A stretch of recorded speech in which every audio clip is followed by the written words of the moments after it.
Welcome to the architectural overview. In this video, I'm going to get you really excited about the different features we're going to be implementing in this RPG by showing you the prototype we've already got and showing you how it breaks down into bite-sized modules that we are going to be implementing one by one and which courses you should go to learn which bits of this RPG.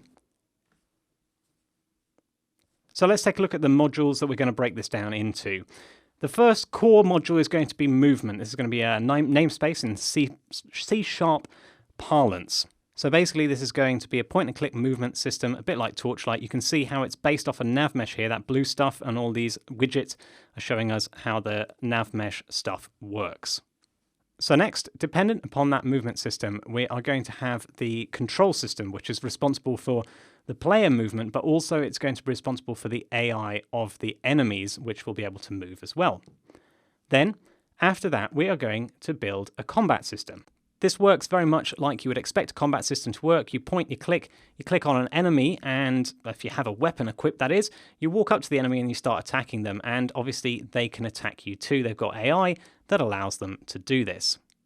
After the combat, we are going to notice that the combat has to rely upon movement because as you saw, when we click on an enemy, we have to move up to the enemy. So there's a dependency there, and you can see it's starting to get complicated, but also we're going to have a core component which all these things depend upon.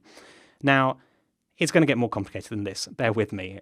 After that, we are going to be implementing saving. This is going to be as a separate course, hence it's in grey. And combat and movement are going to rely on saving because they will need to know how to save their content. So that's going to be implemented on a per module basis. Combat will save things like the health state. Movement will save things like your current position, and so on and so forth. Then we're going to implement stats, which combat is going to rely on. And that's going to allow us to tweak certain parameters. We might have stats such as how much damage we do per hit, how quickly we hit, what's our base health rate. So combat's going to rely on that, and stats will be modifiable later on by our inventory items, by the attributes of the player, such as their strength, and so on. Then we're going to be implementing a progression system. This is basically experience points, leveling up. That's something else that can affect the stats. So as you level up, your base health is going to level up as well. Then in blue, because this is going to be in the part 2 course, not in this course, we are going to be doing inventories. So you can see that going on here. I've got an inventory, I can equip items, I could also pick up these items from around the world, and depending on what I equip, that's going to affect the combat system. So if I have the sword, which is much more powerful than this hammer, I am killing these minions in no time. And that's going to depend upon the saving system to save what you currently have in your inventory, and on the stat system because it is going to implement things in stats, it's going to modify the stats just like progression. And also it's going to be depended upon by combat and control systems as well. Combat because combat needs to know what weapon you've got equipped. Control because it needs to know how to pick things up and so on and so forth. The next system we're going to be implementing is the special actions system. This is special abilities, also known as. So if we take a look at this epic boss battle scene, I'm clearly losing health here, so I've equipped a special ability, the health potion, which is consumable. So if I use it up, as I do in the course of battling this boss, I have no more, and he's eventually going to go ahead and get me killed. And you can see this is dependent upon combat, it's dependent upon inventories, it's dependent on saving and core. So saving because we need to be able to remember which special actions we currently have enabled, which ones we have in our hot action bar. It needs to depend upon inventories because we are going to be equipping actions from inventories. You might choose to do it through a spellbook, but it's pretty much like an inventory. And it depends upon combat because we can essentially have special actions that act like combat. And control because we need to be able to activate these special actions. The next thing is going to be questing, and to enable us to do questing, we're going to have a dialogue system. So the dialogue system is going to look a little bit like this. Particularly, it's going to come in 2 parts. This is the editor where you can add nodes, you can write in your text. You can then go ahead and make the connections to create a tree, which is going to be your conversation tree. Then that conversation tree, when you go up to somebody who wants to talk to you, looks kind of like this. You get the options under the tree and the dialogue to choose from, and you can follow the tree down that way. And as you can see, the dialogue system is also controlled because we need to be able to click on certain characters and for them to be able to activate a dialogue. Then we're going to be creating the attribute system, which I hinted at. It's going to be things like strength and so on.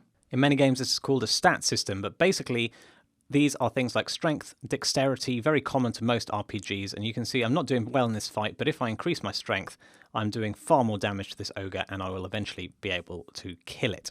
That depends on stats because it's going to modify, as we've seen, the different stats such as your health and your damage per second. We're going to have a progression import system, which is going to bring in things from an Excel spreadsheet into our progression, so we can say things like at level 2 you should have this base health and so on. And then to polish it all off, we're going to bring this together with some UI, which is just depending on a lot of stuff because it relies on a lot of things. Dialogue needs UI, special actions, inventories, and attributes all need UI. Now, that being said, you don't have to take this course as part 1, then part 2. This is you at the start. You can choose to go down part 1's route and do movement, combat, control, stats, and progression. Or you could, if you decide you prefer the features from part 2, go ahead and start part 2 first.